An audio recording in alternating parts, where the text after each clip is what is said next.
Hello, I'm Adam Newman. This is my official YouTube channel. Please subscribe and support the young and the restless spoilers. Welcome back to our channel, fellow Genoa City gossips. Today is a beautiful day to dive into the absolute madness that just unfolded on our screens. Grab your coffee, or maybe something stronger, because we have a lot to unpack. I cannot even process what I just watched. I am literally typing this at 2 a.m. with my jaw completely on the floor because what the actual hell was that ending? I need to vent. I need to scream. And I need to know if I am the only one who is completely losing their mind over this Diane Jenkins twist. Because I am shaking. We all thought we knew where this storyline was going, right? We all thought we had it totally figured out.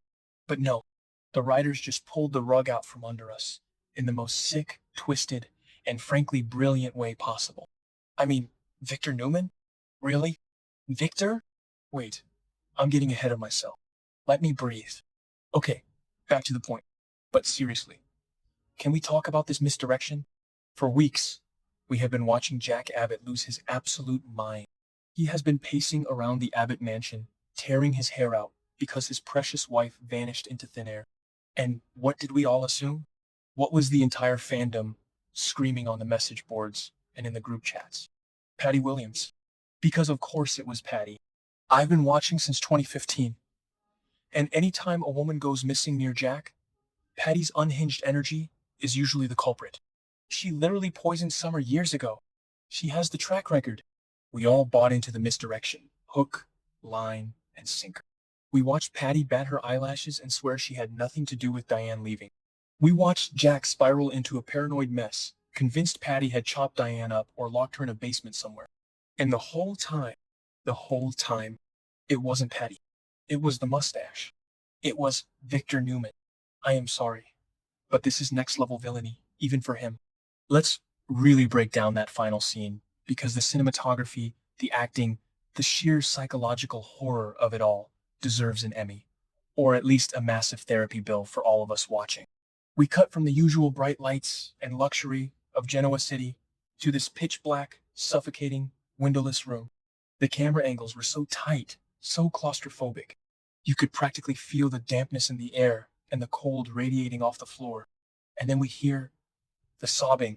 Diane Jenkins, the woman who usually has a master plan for everything, the woman who faked her own death and manipulated half the town for decades, is reduced to a trembling, weeping mess on the floor. She wakes up, and the absolute terror in her eyes is palpable through the screen. But here's the real kicker. The thing that actually made me gasp out loud and drop my phone. She doesn't just not know where she is. She doesn't know who she is. Complete and total amnesia. Her mind is a blank slate. Moi thu churn in tum toy. She woke up in a sealed, dark, and murky room with absolutely zero recollection of her life.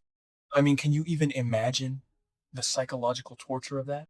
Waking up in the void, no memories, no identity, no idea who you love or who hates you, just pure survival instinct and blinding fear. So she is crying out, begging for help, screaming into the darkness. And then the heavy door creaks open.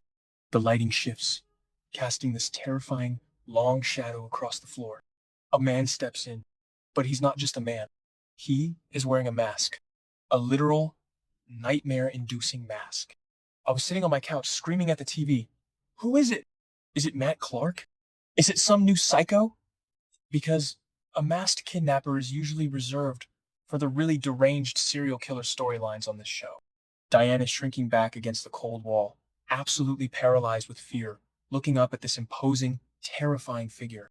And then he speaks. That low, gravelly, unmistakable voice that has sent shivers down the spines of Genoa City residents for decades. I am your friend. I choked on my drink. Victor Newman. He takes off the mask, revealing that smug, sinister smirk, looking down at a broken, amnesiac Diane. Victor Newman actually kidnapped Diane Jenkins Abbott. He locked her in a dungeon. He is playing God with her mind. I know some people are loving this because Evil Victor's iconic and Eric Braeden always delivers, but personally, isn't this crossing a massive, unforgivable line? Let's really analyze the psychology here, because my mind is spinning out of control. Why is he doing this? We know Victor wants to destroy Jack. The Newman-Abbott feud is the bedrock of The Young and the Restless. It has been going on for longer than some of us have been alive. Remember when Victor brought in Marco Anicelli to literally steal Jack's life and sleep with his wife? Yeah, didn't work out so well then either, but it was horrifying. But this? Kidnapping Jack's wife, holding her hostage in a dark room, and capitalizing on her amnesia to brainwash her? That is diabolical on a level we haven't seen in years. He isn't just trying to beat Jack in a boardroom or steal a company. He wants to tear out Jack's heart, stomp on it, and make Diane do the stomping. Because think about his endgame here. Victor isn't going to just keep her locked up forever. That's not his style. He told her, I am your friend. Do you realize how sick that is? He's going to gaslight this vulnerable, memory-wiped woman into believing that he is her savior. He's going to rewrite her entire history from scratch. He will probably tell her that Jack is the monster, that Jack abused her, that Jack is the ultimate enemy. He is going to forge Diane into a human weapon, a Manchurian candidate aimed directly at the Abbott family. And when he finally unleashes her back into Genoa City, she won't be the Diane who loves Jack. She will be Victor's loyal, brainwashed pawn. I'm sorry, but my heart is actually breaking for Jack right now. And I don't even like Jack that much. I have criticized Jack's decisions a million times in the past. But the poor guy is out there interrogating Patty Williams, losing his grip on reality, terrified that his wife is dead or mangled. He has absolutely no idea that his worst enemy is currently playing puppet master with Diane's brain in a secret bunker. The absolute devastation when Jack finally discovers the truth is going to be nuclear. The fallout will destroy the entire town. Can you imagine the confrontation? Jack is going to literally try to kill Victor when he finds out. And what about Diane? I have hated Diane in the past. We all have. She has done terrible things. She has manipulated people. She has been a villain in her own right. But no one, and I mean no one, deserves to be stripped of their memories, locked in a dark room, and terrorized by a masked billionaire. The sheer vulnerability of her character right now is unprecedented. The writers have completely stripped away her armor. She isn't scheming. She is just surviving. Susan Walters is acting her heart out, portraying this raw, visceral fear when she looked up at Victor, completely clueless as to the monster standing before her, trusting him because he offered a single shred of comfort in the dark. It was sickeningly brilliant television. Wait, I need to look at the bigger picture here. How long has Victor been planning this? Did he actually cause the amnesia? Or is he just taking advantage of an accident? If he caused it, if he actually drugged her or subjected her to some sort of memory wiping procedure, then Victor has truly gone off the deep end. He is acting like a comic book supervillain. And honestly, I am kind of here for the drama, but I am also terrified for the characters. How does he even justify this to himself? He always claims he does things to protect his family, but how does torturing Diane protect the Newmans? It doesn't. This is pure, unadulterated ego and vengeance. He just wants to win, no matter the human cost. And let's not forget the Patty element. Victor is totally letting Patty take the heat. He knows Jack is obsessed with Patty's involvement. Victor's probably sitting in his leather chair at the ranch, sipping tequila and laughing while Jack chases his own tail into madness.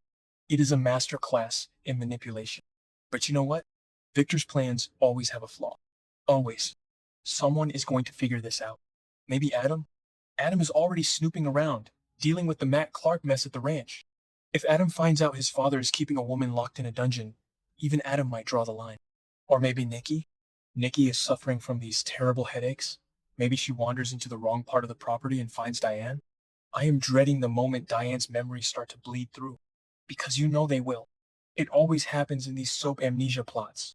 She'll get a flash of Jack's smile, a memory of the Abbott mansion, a vision of her son Kyle, and she'll start questioning Victor's lies. But until then, we are in for a wild, dark, twisted ride. I am going to need an entire bottle of wine to get through next week's episodes. I can't believe they actually went there, but they did. And as much as I'm complaining about how dark and twisted it is, I am completely glued to my screen. Am I the only one who thinks this is going to end in absolute tragedy? Let me know, because I feel like I'm losing my mind over here. This show has me in a total chokehold right now. The stakes have never been higher, and Victor Newman has officially cemented himself as the most ruthless man on daytime television. Jack better brace himself, because the hurricane that is coming for the Abbott family is going to wipe them off the map. I just hope Diane survives this psychological warfare with her sanity intact, because right now, things are looking pitch black.